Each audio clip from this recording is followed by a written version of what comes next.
Les deux petites vidéos que je vous ai proposées les semaines précédentes, celle de Christophe André sur les ruminations et surtout celle de Florence Servan-Schreiber sur le pouvoir de la gratitude, m'ont amené à me dire que pour cette rentrée, je vous proposerais bien une petite vidéo sur s'aider à aller mieux. Si les décès, les ruptures professionnelles ou amoureuses suppose un temps de digestion, le stress, l'isolement qui peut être le nôtre, le décortiquage des solidarités, le vieillissement, tout ça nous met profondément en difficulté. Il est possible, c'est ce que nous dit la psychologie positive, il est possible de s'aider à aller mieux. Alors quelques petites pistes.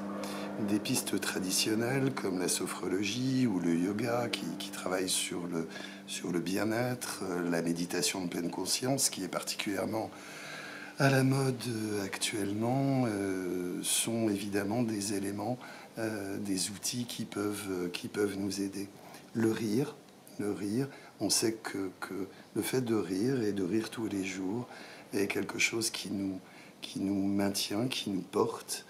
Rêver, écrire, chanter, contempler la mer, bêcher son jardin, autant d'outils extrêmement simples à la portée de chacun et de chacune d'entre nous, pour peu qu'on ait un morceau de terre à portée de main, ou la mer, ce qui peut être une chance pour certains d'entre nous. Au-delà de ça, quelques autres idées. Tout d'abord, ne pas rester isolé. Développer son réseau amical, entretenir son réseau familial, s'investir dans des groupes, dans des associations. Autant de moyens de ne pas rester seul, et on sait que sur l'espérance de vie, l'isolement est un facteur profondément négatif. Donner du sens à sa vie, c'est ce que propose par exemple la logothérapie, mais au-delà de la thérapie, donner du sens, c'est se poser la question de ce qui est important pour nous et d'y consacrer de l'énergie.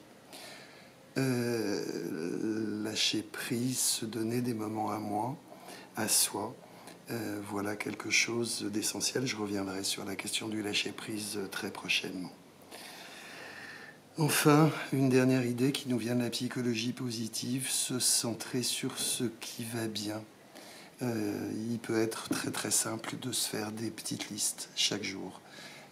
Des moments qui ont été des moments de joie, de rêve, de plaisir, s'endormir en se remémorant des moments de ce type.